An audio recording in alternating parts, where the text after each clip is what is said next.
sisters and brothers of America, I thank you in the name of the most ancient order of monks in the world.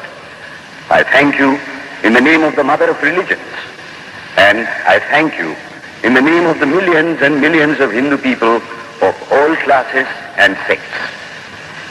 My thanks also to some of the speakers on this platform who, referring to the delegates from the Orient, have told you that these men from far-off nations may well claim the honor of bearing to different lands the idea of toleration.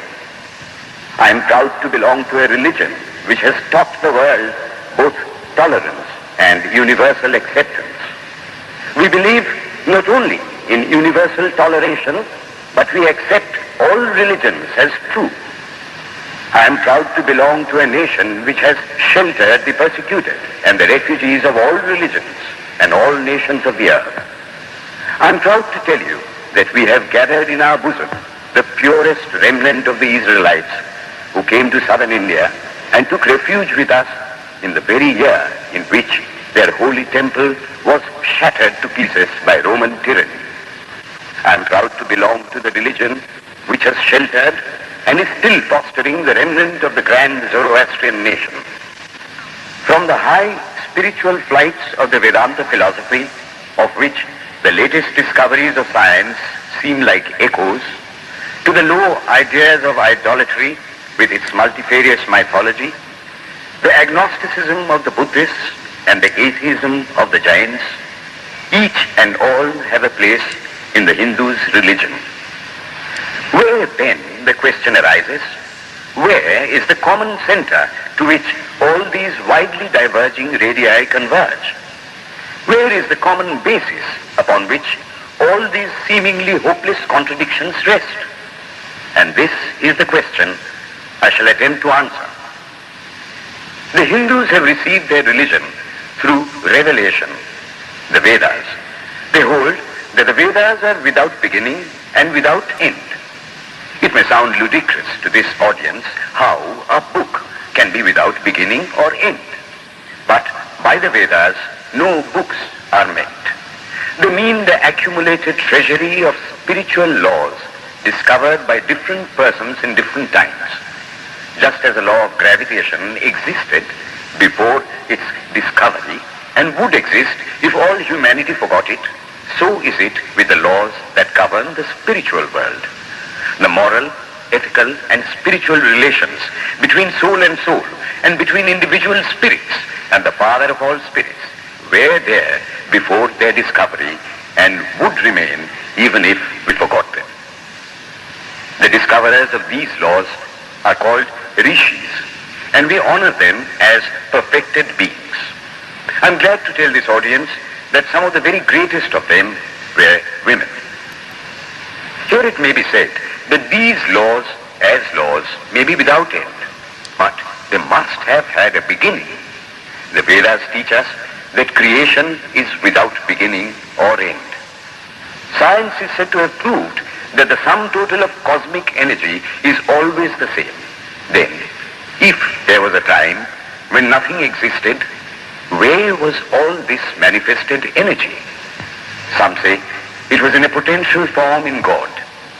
In that case, God is sometimes potential and sometimes kinetic, which would make him mutable. Everything mutable is a compound, and everything compound must undergo that change which is called destruction.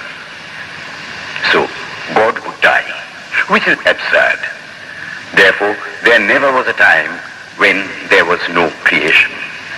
If I may be allowed to use a simile, creation and creator are two lines without beginning and without end, running parallel to each other. God is the ever-active providence by whose power systems after systems are being evolved out of chaos, made to run for a time and again destroyed. This is what the Brahmin boy repeats every day. The sun and the moon the Lord created like the suns and moons of previous cycles. And this agrees with modern science. Here I stand, and if I shut my eyes and try to conceive my existence, I What is the idea before me? The idea of a body. Am I then nothing but a combination of material substances? The Vedas declare, no. I am a spirit living in a body. I am not the body. The body will die, but I shall not die. Here am I in this body. It will fall, but I shall go on living. I had also a past. The soul was not created, for creation means a combination, which means a certain future dissolution. If then the soul was created, it must die. Some are born happy, enjoy perfect health with beautiful body, mental vigor, and all wants supplied. Others are born miserable. Some are without hands or feet. Others again are idiots and only drag on a wretched existence. Why, if they are all created, why does a just and merciful God create one happy and another unhappy? Why is he so partial? Nor would it matter in the least to hold that those who are miserable in this life will be happy in a future one. Why should a man be miserable even here in the reign of a just and merciful God? In the second place, the idea of a creator God does not explain the anomaly, but simply expresses the cruel fiat of an all-powerful being. There must have been causes then, before his birth, to make a man miserable, and those were his past actions.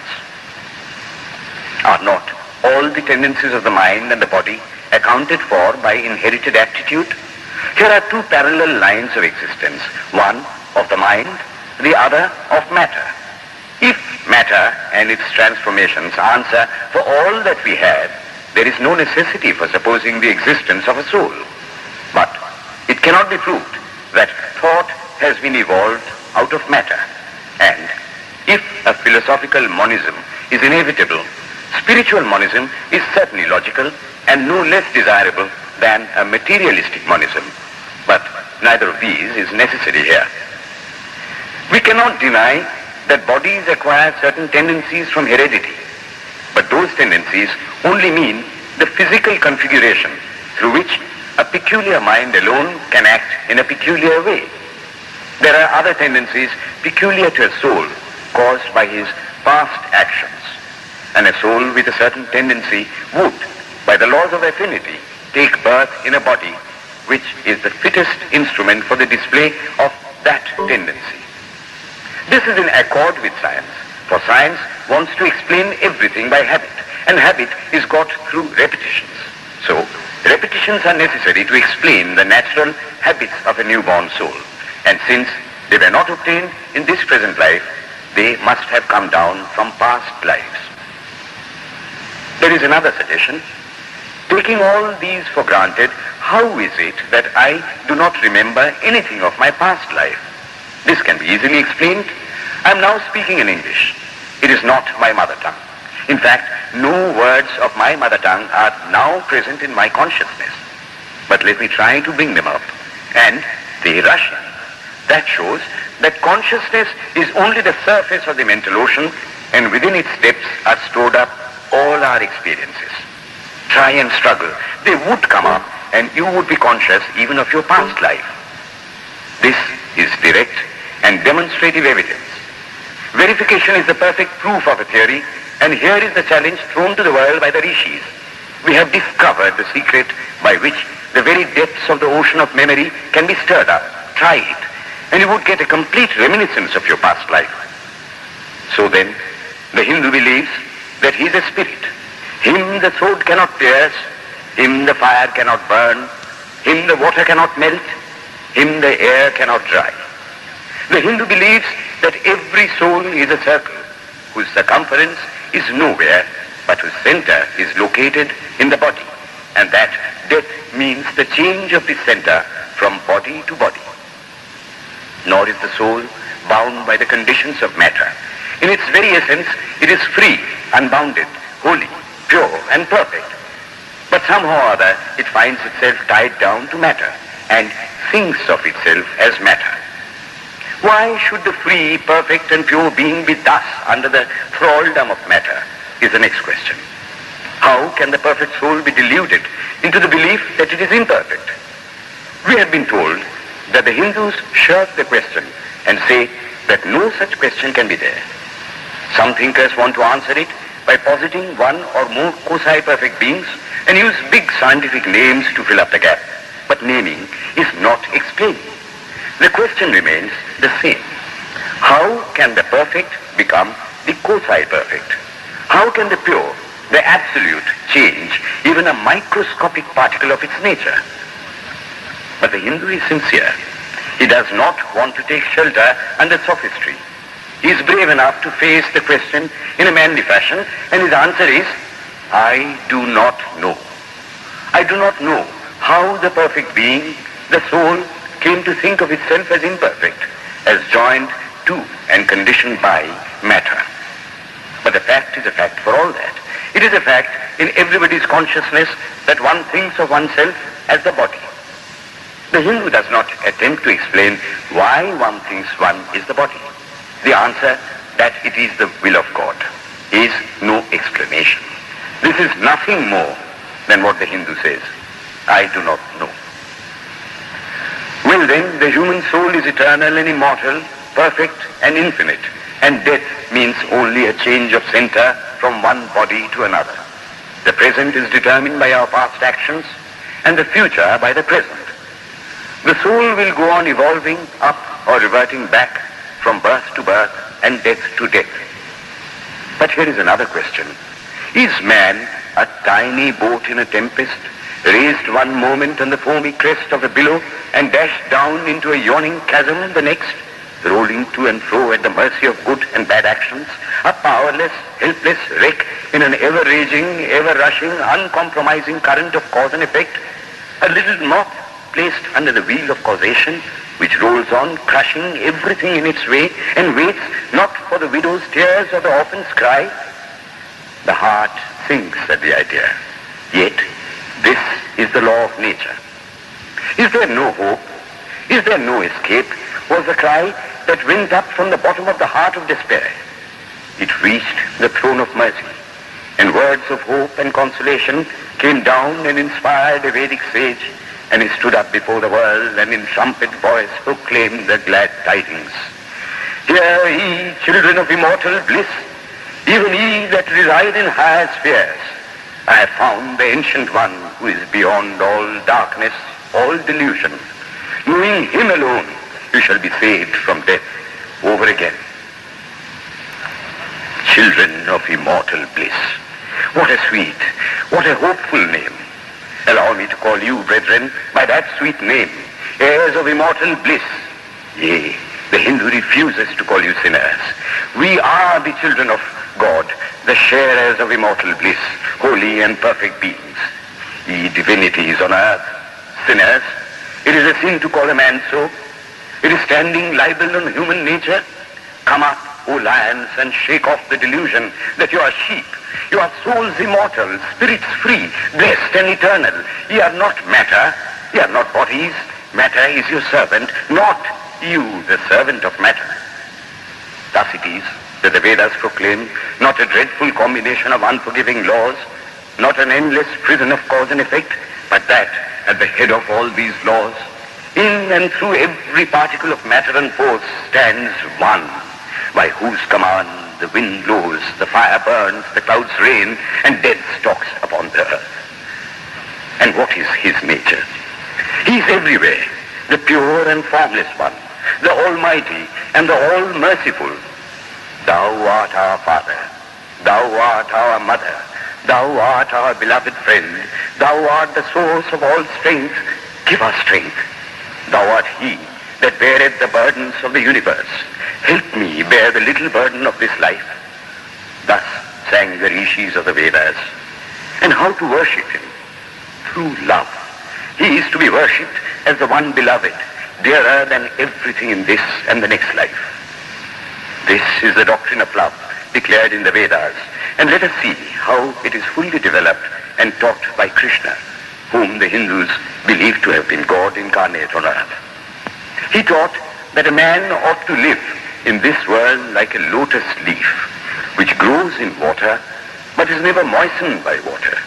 So a man ought to live in the world, his heart to God and his hands to work.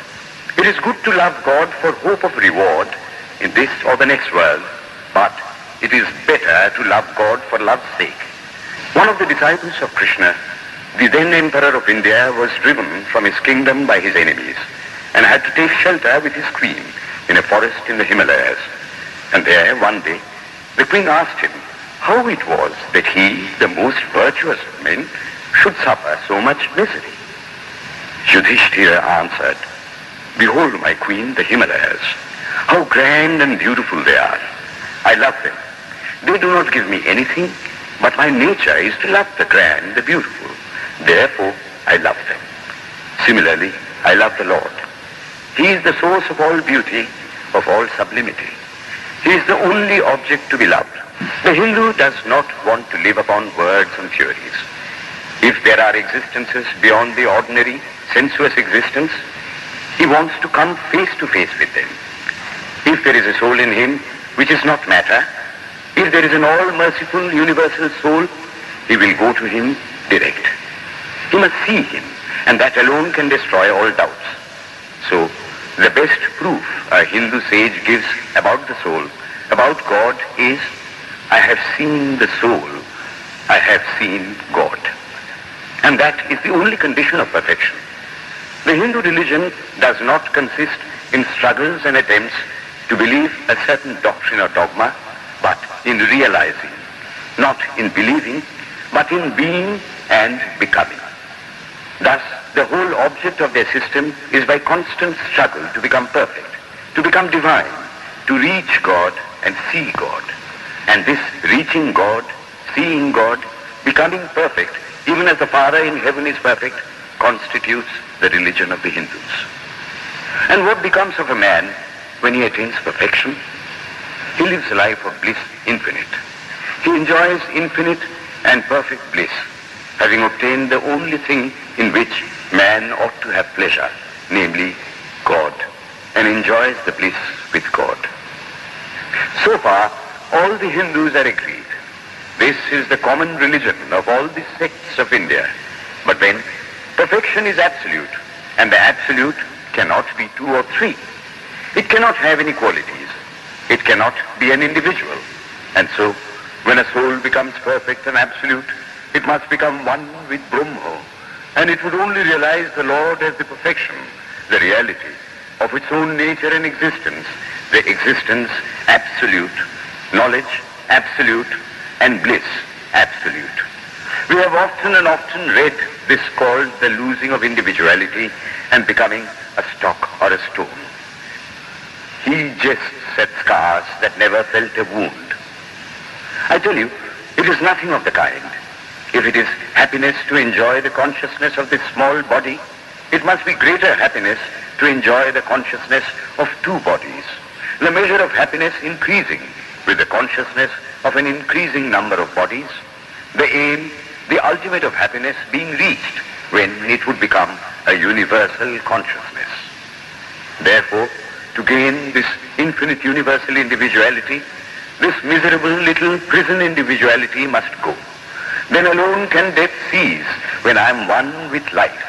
Then alone can misery cease when I am one with happiness itself. Then alone can all error cease when I am one with knowledge itself. And this is the necessary scientific conclusion. Science has proved to me that physical individuality is a delusion, that really my body is one little continuously changing body in an unbroken ocean of matter, and Advaita, or unity, is the necessary conclusion with my other counterpart, soul. Science is nothing but the finding of unity. As soon as science would reach perfect unity, it would stop from further progress, because it would reach the goal. Thus, chemistry could not progress farther when it would discover one element out of which all others could be made. Physics would stop when it would be able to fulfill its services in discovering one energy of which all the others are but manifestations. And the science of religion become perfect when it would discover Him who is the one life in a universe of death. Him who is the constant basis of an ever-changing world, one who is the only soul of which all souls are but delusive manifestations. Thus is it, through multiplicity and duality, that the ultimate unity is reached. Religion can go no farther. This is the goal of all science. All science is bound to come to this conclusion in the long run. Manifestation and not creation is the word of science today. And the Hindu is only glad that what he has been cherishing in his bosom for ages is going to be taught in more forcible language and with further light from the latest conclusions of science. Descend we now from the aspirations of philosophy to the religion of the ignorant. The tree is known by its fruits. When I have seen amongst them that are called idolaters, men, the like of whom in morality and spirituality and love I have never seen anywhere, I stop and ask myself, can sin beget holiness? Superstition is a great enemy of man, but bigotry is worse. Why does a Christian go to church? Why is the cross holy? Why is the face turned toward the sky in prayer? Why are there so many images in the Catholic Church? Why are there so many images in the minds of Protestants when they pray? My brethren, we can no more think about anything without a mental image than we can live without breathing. By the law of association, the material image calls up the mental idea and vice versa. This is why the Hindu uses an external symbol when he worships. He will tell you it helps to keep his mind fixed on the being to whom he prays. After all, how much does omnipresence mean to almost the whole world?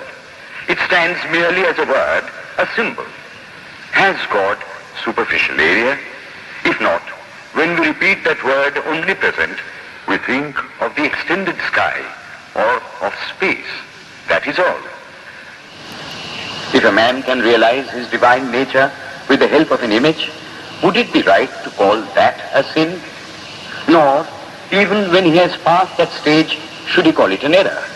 To the Hindu, man is not traveling from error to truth, but from truth to truth, from lower to higher truth. To him, all the religions, from the lowest fetishism to the highest absolutism, means so many attempts of the human soul to grasp and realize the infinite, each determined by the conditions of its birth and association, and each of these marks a stage of progress. And every soul is a young eagle soaring higher and higher, gathering more and more strength till it reaches the glorious sun. Every other religion lays down certain fixed dogmas and tries to force society to adopt them. It places before society only one coat which must fit Jack and John and Henry all alike. If it does not fit John or Henry, he must go without a coat to cover his body. The Hindus have discovered that the absolute can only be realized or thought of or stated through the relative, and the images, crosses and crescents are simply so many symbols, so many pegs to hang spiritual ideas on. It is not that this help is necessary for everyone, but those that do not need it have no right to say that it is wrong, nor is it compulsory in Hinduism. One thing I must tell you, idolatry in India does not mean anything horrible. It is not the mother of harlots. On the other hand, it is the attempt of undeveloped minds to grasp high spiritual truths. The Hindus have their faults, they sometimes have their exceptions, but mark this, they are always for punishing their own bodies and never for cutting the throats of their neighbors. If the Hindu fanatic burns himself on the fire, he never lights the fire of Inquisition. And even this cannot be laid at the door of his religion any more than the burning of witches can be laid at the door of Christianity. To the Hindu then, the whole world of religions is only a traveling, a coming up of different men and women through various conditions and circumstances to the same goal. Every religion is only evolving a God out of the material man, and the same God is the inspirer of all of them. Why then are there so many contradictions? They are only apparent, says the Hindu. The contradictions come from the same truth, adapting itself to the varying circumstances of different natures. It is the same light coming through glasses of different colors. And these little variations are necessary for purposes of adaptation. But in the heart of everything, the same truth reigns. The Lord has declared to the Hindu in his incarnation as Krishna, I am in every religion as a thread through a string of pearls. Wherever thou seest extraordinary holiness and extraordinary power raising and purifying humanity, know thou that I am there. And what has been the result? I challenge the world to find throughout the whole system of Sanskrit philosophy any such expression as that the Hindu alone will be saved and not others. Says Vyasa, we find perfect men even beyond the pale of our caste and creed. One thing more, how then can the Hindu, whose whole fabric of thought centers in God, believe in Buddhism, which is agnostic, or in Jainism, which is atheistic? The Buddhists or the Jains do not depend upon God, but the whole force of their religion is directed to the great central truth in every religion, to evolve a God out of man. They have not seen the Father, but they have seen the Son. And he that hath seen the Son hath seen the Father also. This, brethren, is a short sketch of the religious ideas of the Hindus.